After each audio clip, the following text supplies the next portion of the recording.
जैसा कि आपको मालूम है कि ब्रीडिंग सीजन स्टार्ट हो चुका है। बर्ड्स ने ब्रीड भी शुरू कर दी है और बहुत सारे दोस्त ऐसे हैं जिन्होंने पहला क्लच निकाल भी लिया है और कुछ दोस्त अभी भी ऐसे हैं जिनके पास बर्ड्स ब्रीड नहीं कर रहे।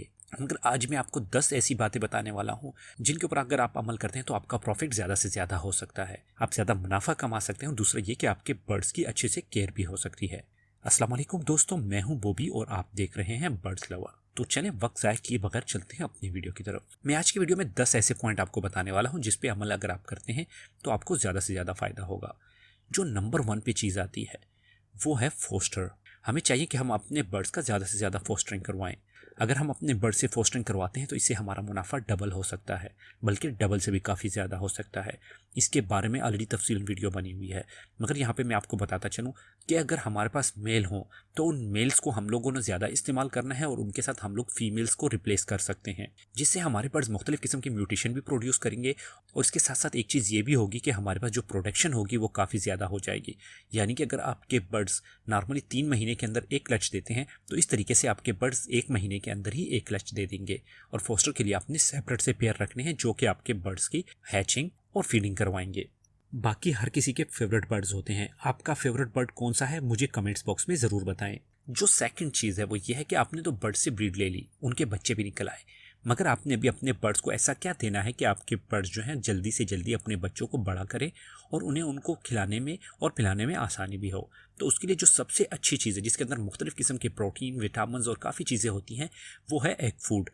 एग फूड बहुत ही ज़रूरी है बर्ड्स के लिए और इसे बनाना भी काफ़ी आसान है। एग फूड बनाने के लिए आपने क्या करना है कि आपने एक अंडा ले लेना है और उसे अच्छे तरीके से उबाल के उसके साथ आपने 2 ब्रेड के स्लाइसेस ले लेने हैं। उन स्लाइसेस को बिल्कुल आपने छोटा छोटा पीस देना है और इस अंडे को भी उसके अंदर मुकम्मल तौर पे मैश कर देना है। और उसके बाद आपने हर एक पेयर के हिसाब से 1 से 1.5 चम्मच जो है अपने बर्ड्स को देना है। अगर उनके साथ बच्चे ज़्यादा हैं तो आप 2 चम्मच भी दे सकते हैं, मगर आप इसे डेली के बेस पे दें ताकि आपके जो बर्ड्स के बच्चे हैं वो इसे खाएं। उनके अंदर प्रोटीन की जो कमी होगी वो पूरी होगी और अगर आप अपने बर्ड्स को मुनासिब मिकदार में प्रोटीन देंगे तो उनके बच्चों की ग्रोथ जो होगी वो काफ़ी बेहतर होगी। इससे ये बेनिफिट होगा कि आपके बर्ड्स के जो बच्चे होंगे वो बहुत ही जल्दी अपने बॉक्सेस से निकल आएंगे और आपके बर्ड्स दोबारा से एग ले कर देंगे।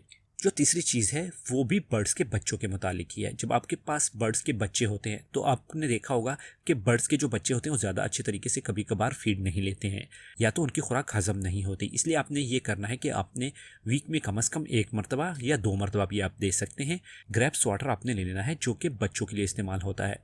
एक मेडिसिन है, बड़ी आसानी के साथ आपको कहीं से भी मिल सकती है।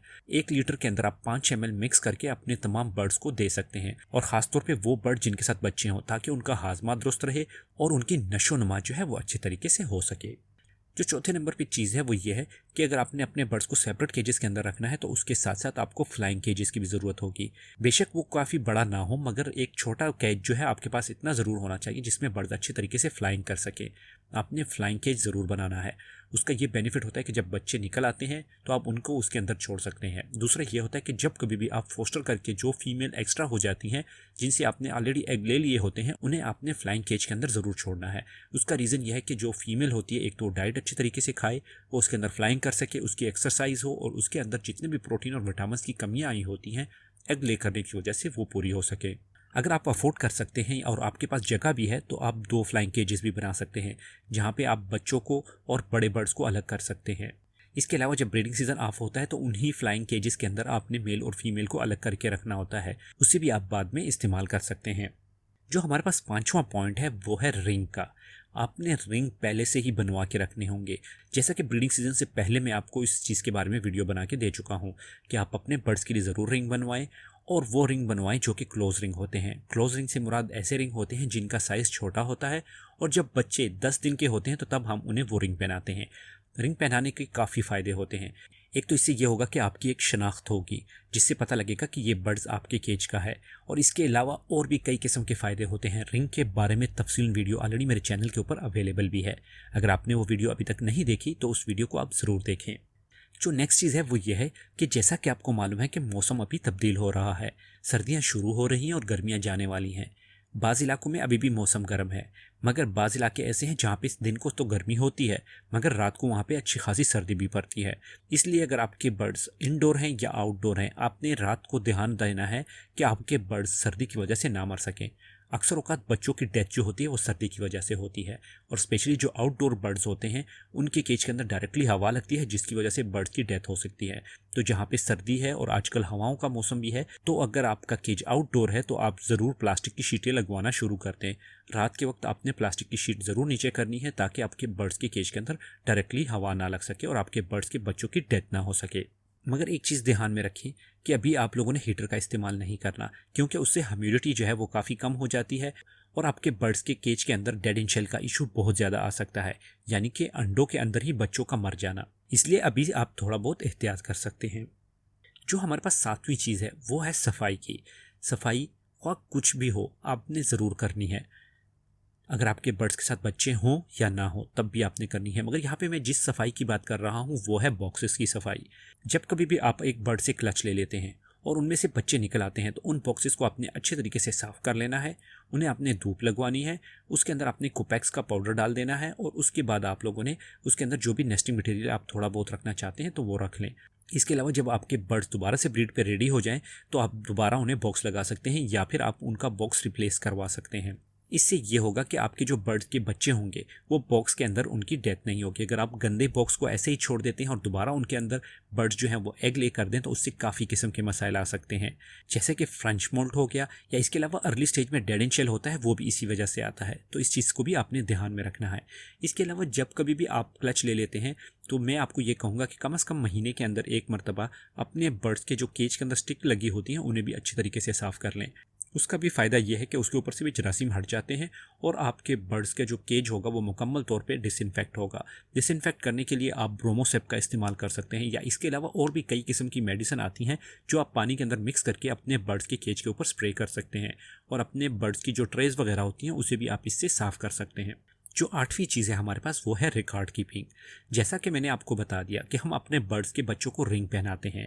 रिंग पहनाने का एक फ़ायदा ये भी होता है कि हम अपने बर्ड्स के बच्चों को पहचान सकें और उनका रिकॉर्ड रख सकें। रिकॉर्ड रखने का मतलब ये होता है कि अगर आपके पास 10 पेयर लगे हुए हैं तो जब कभी भी उनका पहला क्लच आएगा या जब सेकंड क्लच आएगा तो आपको अंदाज़ा नहीं होगा कि कौन से बर्ड ने कौन सा अंडा दिया था और उसका कौन सा बच्चा निकला था। या इसके अलावा आपको ये भी अंदाज़ा नहीं होगा कि कौन से बर्ड जो है वो अपने बच्चों को अच्छे तरीके से फीड करते हैं और कौन से बर्ड्स अपने बच्चों को अच्छे तरीके से फीड नहीं करवाते हैं। और इसी तरह आपको अंडों की तादाद का भी पता नहीं होगा कि कौन से बर्ड जो हैं वो अच्छे तरीके से अंडे देते हैं और कौन से बर्ड्स हैं जो कि बहुत ही कम अंडे देते हैं। तो इन सब का आपने रिकॉर्ड बना के रखना है। रिकॉर्ड के लिए आप एक बुक का इस्तेमाल भी कर सकते हैं, जिसके अंदर आप मुख्तलिफ किस्म की लाइनें खींच के उसके अंदर आप हैचिंग की डेट, जिस दिन बच्चे निकलेंगे, जिस दिन पहला अंडा दिया था, कौन कौन से बॉक्स में आपने अंडों को शिफ्ट किया था, ये तमाम की तमाम चीज़ें उसके अंदर लिख सकते हैं। इसके बारे में भी ऑलरेडी वीडियो बनी भी है, और अगर आप चाहते हैं तो मैं आपको दूसरी वीडियो भी बना के ज़रूर दूंगा। जो 9वें नंबर पे चीज़ है वो है लाइट का। अक्सर औकात दोस्त कहते हैं कि रात को लाइट लगानी चाहिए, कुछ दोस्त कहते हैं कि रात को लाइट नहीं लगानी चाहिए।